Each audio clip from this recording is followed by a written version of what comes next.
I'm Joe Kane, and this is the Imperfect Podcast.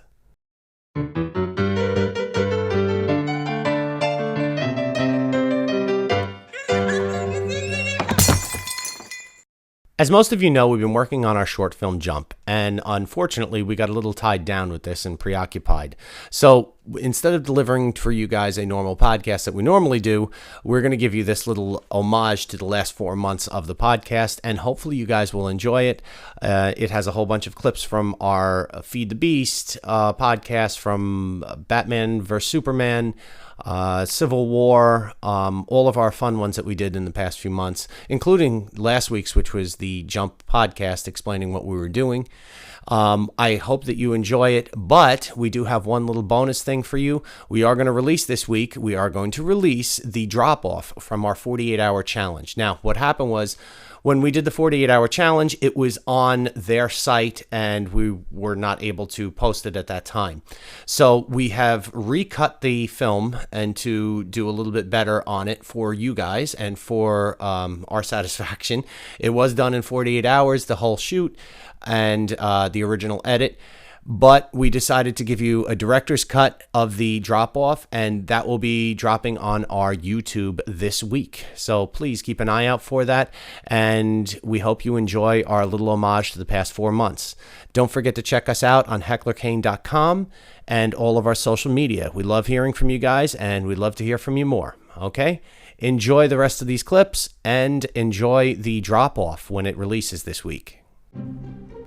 I'm Joe Kane. I'm Dan Kane. I'm Sal Conca. And I'm Wayne Heckler. And this is the Imperfect Podcast. To the bumper. Perfect James Brown Perfect James Brown, yeah.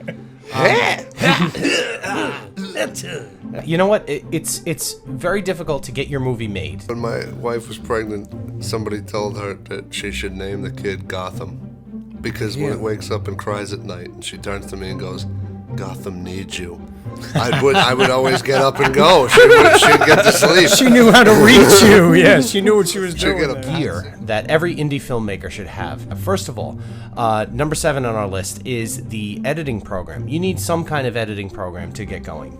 They're just this side of being like, you know, that frat boy mentality where it's like, you know, what is the most ludicrous and insane thing we can come up with, and how can we put that on TV? Yeah. And if you want to listen to our podcast again, it'll be the same bat time, same bat channel.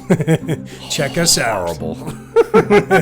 Henry Winkler. Henry Winkler. of The course. Fonz is Right. a major hitter now in Hollywood still. You kind of get to refine your collaborative process. You get to get really slick at editing because you got to do it really quickly. And if you could have seen the beads of sweat rolling off Joe's head, you would have known how intense it was here that day.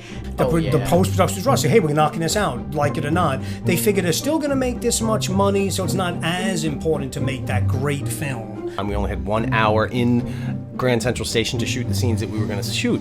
So it's high stress. Nerve-wracking and exciting at the same time. A lot went into it. That's very artistic. Give a lot of credit. That's pretty cool, man. Yeah, really. Wow. He's full of crap. Johnny Depp did Edward Scissorhands was the first collaborative project that they did together. And then Ed Wood, Sleepy Hollow, Charlie and the Chocolate Factory, The Corpse Bride, Sweeney Todd, Alice in Wonderland, Dark Shadows, and now he's doing the sequel of it's called Alice Through the Looking Glass right now. That's I think it's completed, and they got to work together again. Right. So and not to mention Planet of the Apes. Most people don't know that Johnny Depp was actually one of those apes.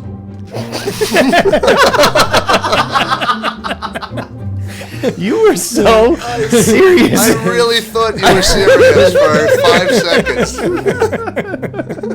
Oh, God.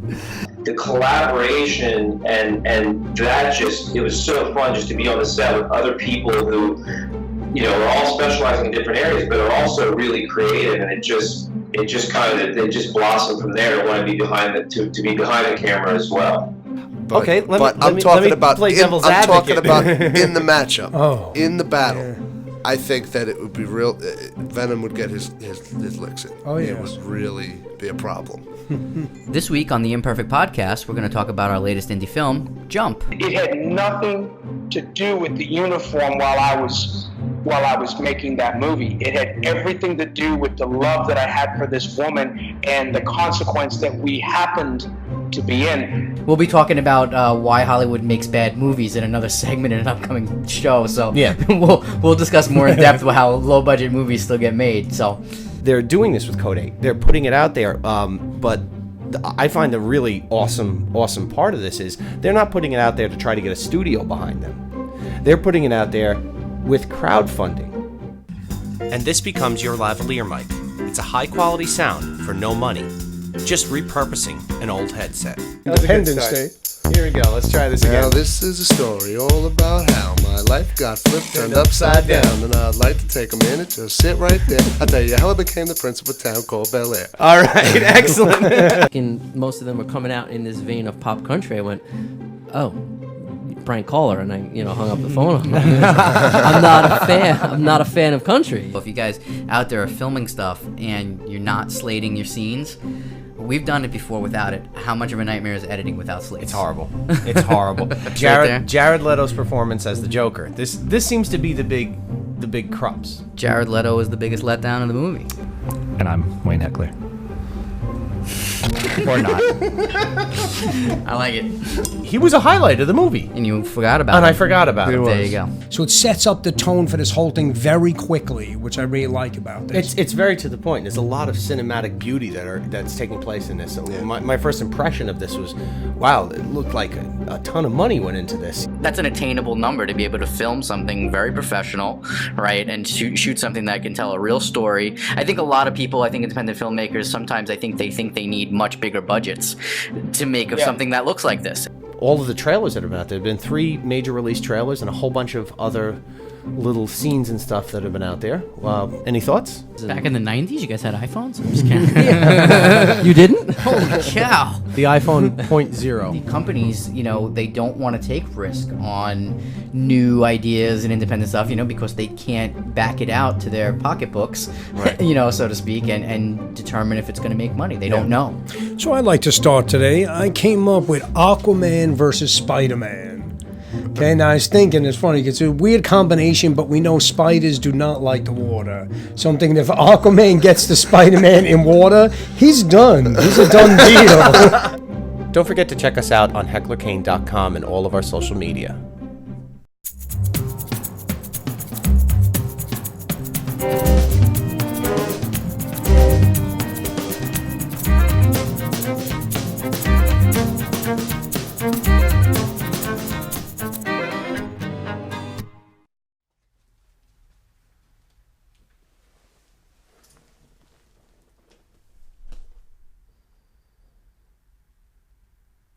Are we still recording?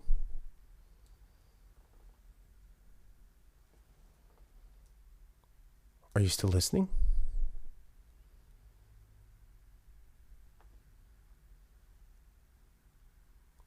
hecklerkane.com